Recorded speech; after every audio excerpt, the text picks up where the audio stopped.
तो hello guys, आप सभी का स्वागत है मेरे यूट्यूब चैनल ब्रोअंसिस की पढ़ाई में। तो आज हम पढ़ने जा रहे हैं बालरम कथा एनसीईआरटी क्लास 6 की बुक का दूसरा अध्याय और उसका दूसरा पार्ट। तो चलो स्टार्ट करते हैं। महर्षि का आश्रम वहाँ से अधिक दूर नहीं था, लेकिन अब तक रात हो चुकी थी। विश्वामित्र ने वह दूरी अगले दिन तय करने का निर्णय लिया। तो जो महर्षि विश्वामित्र थे, उनका आश्रम जो था अब ज़्यादा दूर नहीं था, पास ही था, लेकिन रात हो चुकी थी। तो विश्वामित्र ने सोचा कि अब ये बाकी का सफ़र अगले दिन किया जाएगा। तारका मर चुकी थी, उसका भय नहीं था। तीनों ने रात वहीं बिताई तारका वन में, जो पूरी तरह भयमुक्त था। तो जो तारका थी, जिसके लिए राम और लक्ष्मण आए थे, वो मर चुकी थी। और तीनों और जो वो जंगल था ना, वो बिल्कुल भयमुक्त हो गया था। वहाँ पे अब कोई डर नहीं था और तीनों ने रात वहीं बिताई, तारका वन में बिताई। सुबह जंगल बदला हुआ था, अब वहाँ तारका वन नहीं था, क्योंकि तारका नहीं थी। भयानक आवाज़ें गायब हो चुकी थी। तो जो सुबह था वो एक नई सुबह थी। और जो जंगल भी था वो एकदम बदला बदला लग रहा था, क्योंकि वहाँ पे तारका नहीं थी और वो तारका वन ही नहीं था। अब वो सुंदर वन बन चुका था, जिस पहले की भांति। पत्तों से गुजरती हवा थी, उसकी सरसराहट का संगीत था। चिड़ियों की चहचहाट भी सी शांति थी। तस्वीर बदल गई थी। तो जो पत्तों की आवाज़ थी वो एक संगीत की तरह सुनाई दे रहा था, और चिड़ियों की आवाज़ शांति थी। तस्वीर पूरी तरह से बिल्कुल, वो जंगल बिल्कुल बदल चुका था पहले की तरह। सीधा आश्रम का अंतिम पड़ाव था, महर्षि का आश्रम। रास्ता छोटा भी था। मनोहरी प्राकृतिक सौंदर्य का आनंद लेते तीनों लोग जल्द ही आश्रम पहुंच गए। तो जो सिद्धा आश्रम था, यानी महर्षि विश्वामित्र का आश्रम, उसका नाम क्या था? सिद्धा आश्रम। एक क्वेश्चन यहाँ पे है कि महर्षि विश्वामित्र का आश्रम का नाम क्या था? तो उसका नाम था सिद्धा आश्रम। रास्ता भी छोटा हो गया था, और जो प्राकृतिक सुंदरता थी, वो पूरी तरह से ऋषि आश्रम, सिद्धा आश्रम के पास थी। तो वो सब लोग उस सौंदर्य को देखते देखते आश्रम पहुंच गए। आश्रमवासी ने उनकी अगवानी की, अभिनंदन किया। उनकी प्रसन्नता दुगनी हो गई थी। महर्षि विश्वामित्र के आश्रम लौटने की खुशी, राम लक्ष्मण के आगमन का सुख। तो जो आश्रम के लोग थे, उन्होंने उनकी स्वागत किया, अभिनंदन किया, और उनकी जो खुशी थी वो दुगनी हो चुकी थी, क्योंकि विश्वामित्र ने आश्रम लौट चुके थे, और वो भी राम लक्ष्मण के साथ। विश्वामित्र यज्ञ की तैयारी में लगे गए। अनुष्ठान प्रारंभ हुआ। आश्रम की रक्षा की जिम्मेदारी राम लक्ष्मण को सौंपकर महर्षि आश्वस्त थे। अनुष्ठान अपने अंतिम चरण में था, पूरा होने वाला था कुछ ही दिनों में। तो विश्वामित्र जो जिस काम के लिए राम और लक्ष्मण को लाए थे, वो शुरू हो गया। यज्ञ, अनुष्ठान और आश्रम की रक्षा जो थी, उस यज्ञ में कोई विघ्न ना डाले राक्षस, इसके लिए वो जिम्मेदारी राम लक्ष्मण को सौंपा, और महर्षि उस यज्ञ में व्यस्त हो गए। और यह भी कुछ ही दिन बाकी था, लगभग पूरा हो चुका था। 5 दिन तक सब ठीक ठाक चलता रहा, शांति से, निर्विघ्न। लगता था कि राजकुमारों की उपस्थिति ने ही राक्षसों को भगा दिया है। राम और लक्ष्मण ने यज्ञ पूरा होने तक न सोने का निर्णय किया, वे लगातार जागते रहे। तो 5 दिनों तक यज्ञ पूरी शांति से चला, और ये लग रहा था सबको कि राम और लक्ष्मण की वजह से राक्षस वहाँ पे आ ही नहीं रहे हैं, उनको उनका डर है। और राम लक्ष्मण ने पूरी तैयारी कर ली थी, और उन्होंने ना सोने का फैसला लिया। वे लगातार जागते रहे, चौकस रहे। कमर में तलवार, पीठ पर तुरीन, हाथ में धनुष, प्रत्यंचा चढ़ी हुई, हर स्थिति के लिए तैयार। तो जो वो मैंने बोला कि वो हर समय के लिए तैयार थे। कमर में तलवार, पीठ में तुरीन। तुरीन मतलब जिसमें लोग धनुष रखते हैं, उसे तुरीन कहते हैं, जो पीठ पे रहता है।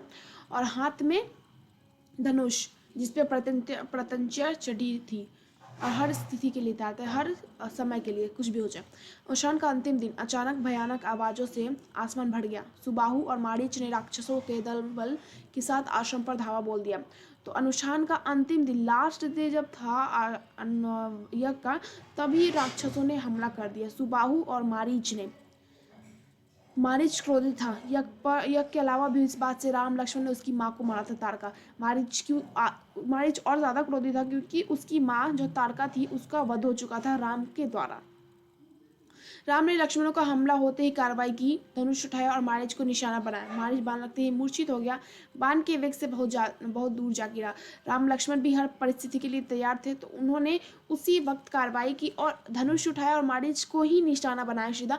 लेकिन मारीच लगते ही मूर्छित हो गया, और जैसे ही उसे बाण लगी, तीर लगा, तो कुछ दूर जाके गिरा। कहाँ गिरा? समुद्र के किनारे।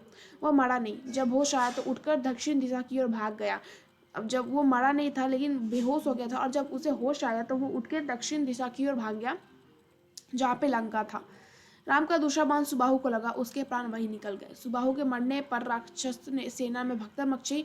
वे चीखते चिल्लाते भागे। कुछ लक्ष्मण के बाणों का शिकार हुए, अन्य जान बचाकर भागे। तो जो दूसरी कीट गई तो सुबाहु की जान ले ली, उसके प्राण वहीं निकल गए। और सुबाहु के मरने पर राक्षसों के अंदर डर आ गया और वो लोग भगदड़ मची, भागने लगे इधर उधर।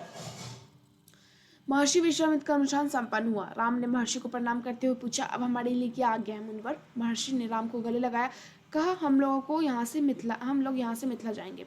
तो जो काम के लिए राम और लक्ष्मण महर्षि के साथ आए थे वो काम पूरा हो चुका था, वो यज्ञ पूरी हो चुकी थी, बहुत अच्छे से निर्विघ्न पूरा हो चुका था।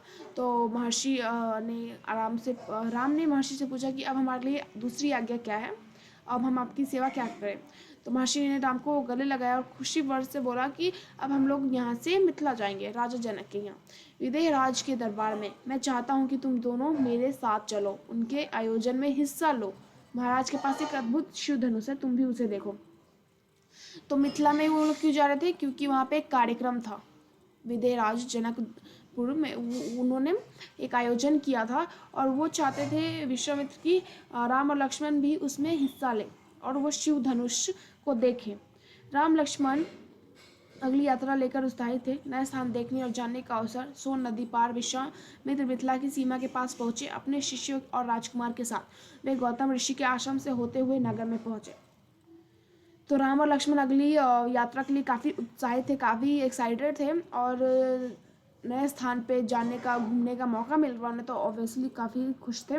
और जो सोन नदी थी उसके पार करके ही मिथिला की सीमा के पास, बॉर्डर पे पास पहुंच गए और अपने शिष्यों के साथ और दोनों राजकुमारों के साथ गौतम ऋषि के आश्रम से होते हुए नगर पहुंचे।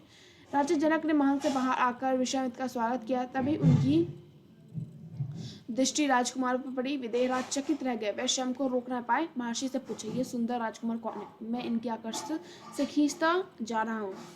तो जो राजा जनक थे उन्होंने अपने महल से निकल के विश्वामित्र की स्वागत किया और उन्होंने देखा कि दो राजकुमार भी उनके साथ आए हैं और वो इतने सुंदर थे कि उनसे रहा नहीं गया और उन्होंने आखिर में पूछ लिया कि ये दोनों कौन हैं। ये राम लक्ष्मण है, महाराज दशरथ के पुत्र, मैं इन्हें अपने साथ लाया हूँ आपका अद्भुत धनुष दिखाने। तो उन्होंने बताया, दोनों का इंट्रोडक्शन कराया कि ये दोनों राम लक्ष्मण है, राजा दशरथ के पुत्र, और मैं यहाँ पे वो खास धनुष, शिव धनुष देखने के लिए लाया हूँ। विदेहराज ने महर्षि, उनके शिष्य राजकुमार के ठहरने की व्यवस्था की। एक सुंदर उद्यान में अगले दिन सभी आमंत्रित लोग, ऋषि मुनि और राजकुमार यज्ञशाला में उपस्थित हुए। तो जो राजा जनक थे उन्होंने उनके शिष्यों की और महर्षि की और राजकुमारों की ठहरने के लिए एक अच्छी जगह पे व्यवस्था की। और अगले दिन वो सभी मुनि व राजकुमार और आमंत्रित लोग यज्ञशाला में उपस्थित हुए।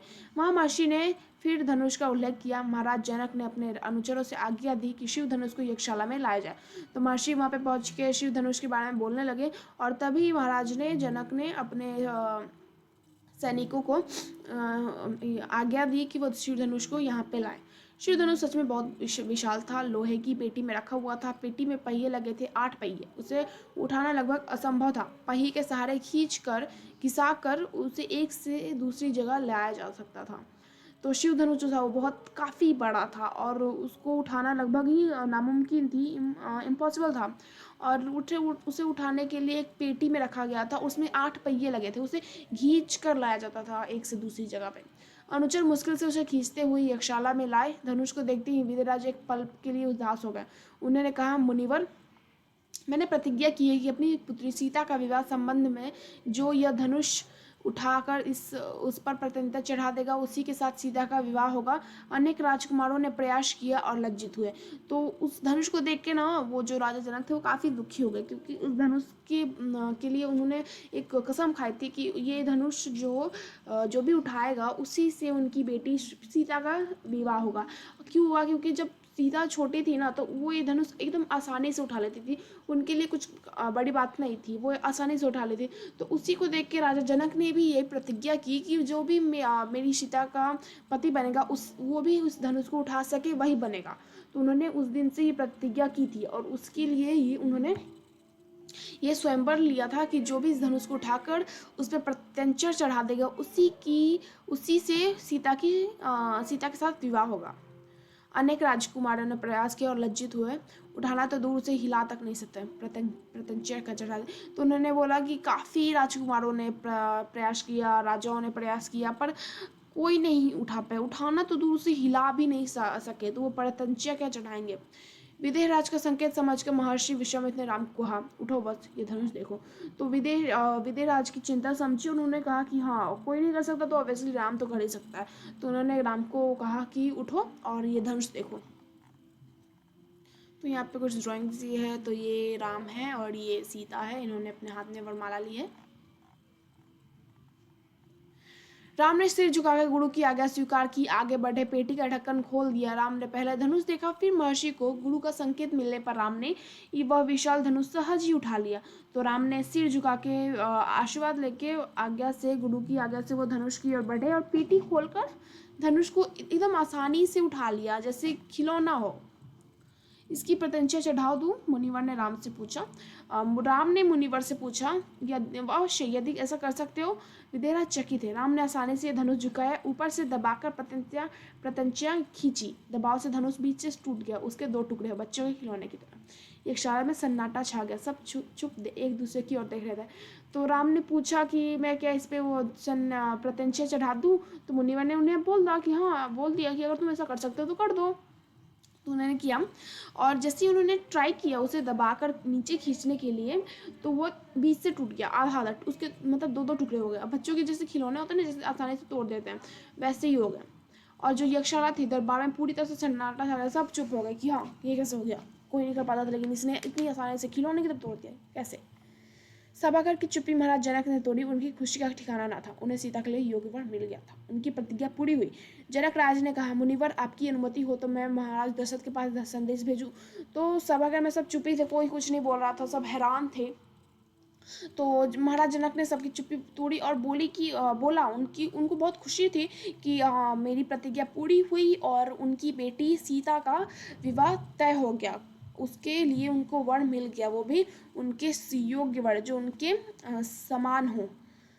तो उन्होंने मुनिवर से बोला कि मैं महाराज दशरथ को निमंत्रण भेजूं शादी के लिए, बारात लेके आने का निमंत्रण, ये शुभ संदेश उन्हें शीघ्र भेजना चाहिए, जितनी जल्दी हो सके। महर्षि की अनुमति से दूत अयोध्या भेजे गए, सबसे तेज चलने वाले रथों से। इसी बीच जनकपुर में धूम मच गई, बारात के स्वागत तैयारियां होने लगी, प्रसन्नता चरम पर थी। महाराज जनक का संदेश मिलते ही अयोध्या में खुशी छा गई, आनंद फानन में बारात तैयार हुई, हाथी घोड़े रथ सोना बारात को मिथिला पहुंचाने में 5 दिन लगे। तो महाराज दशरथ को भी काफ़ी खुशी हुई, क्योंकि वो भी राम की शादी के बारे में ही सोच रहे थे, और तभी विश्वामित्र वहाँ पे अयोध्या में आए थे, तो जो सोच रहे थे वो काम हो चुका था। तो वो भी महाराज जनक भी बहुत खुश, दशरथ भी काफ़ी खुश थे, और उन्होंने भी बारात तैयार की, जल्दी से हाथी घोड़े रथ और मिथिला पहुँचे 5 दिनों में। जनकपुरी जगमगा रही थी, हर मार्ग पर तोरण द्वार, हर जगह फूलों की चादर, एक एक कोना सुशोभित था। हर घर के प्रवेश द्वार पर वदन बार, एक एक घर से मंगल गीत, मुख्य यान पर दर्शकों की अपार भीड़। खिड़कियां और छज्जों से झांकती महिला एक नजर राम को देख ले, राम सीता की जोड़ी दिख जाए। तो जो जनकपुरी था ना, वो पूरी तरह से सज गया था, हर एक कोना, उस राज्य का हर एक कोना फूलों से सजा दिया गया था, हर जगह फूलों की महक आ रही थी। नगर के हर घर पे मंगल गीत गाया जा रहा था, और महिला जो थी वो छज्जे से झांक रही थी, खिड़कियों से झांक रही थी, राम को देख ले एक बार, दूल्हा दुल्हन की जोड़ी को देख ले एक बार। विवाह ठीक पहले विदेहराज ने महाराज दशरथ से कहा, राजन, राम ने मेरी प्रतिज्ञा पूरी कर बड़ी बेटी सीता को अपना लिया। मेरी इच्छा है कि छोटी पुत्री उर्मिला का विवाह लक्ष्मण से हो जाए। मेरे छोटे भाई कुशध्वज की दो पुत्रियां हैं, मांडवी और सुपुत्री, कृपया उन्हें भरत और शत्रुघ्न के लिए स्वीकार करें। राजा दशरथ ने यह प्रस्ताव तत्काल मान लिया। तो अब जब सीता का विवाह हो रहा है, तो राजा जनक ने भी सोचा कि क्यों ना अपनी बाकी बेटियों का भी विवाह कर दूं। तो उनके जो छोटे भाई थे, उनकी भी 2 बेटियां थी, और उनकी एक और बेटी थी उर्मिला। तो उर्मिला का विवाह लक्ष्मण से हो गया, मांडवी का विवाह भारती से, और सुकृति का विवाह शत्रुघ्न से हो गया। तो और ये एक जो प्रस्ताव था, उन्होंने महाराज दशरथ ने एक्सेप्ट कर लिया।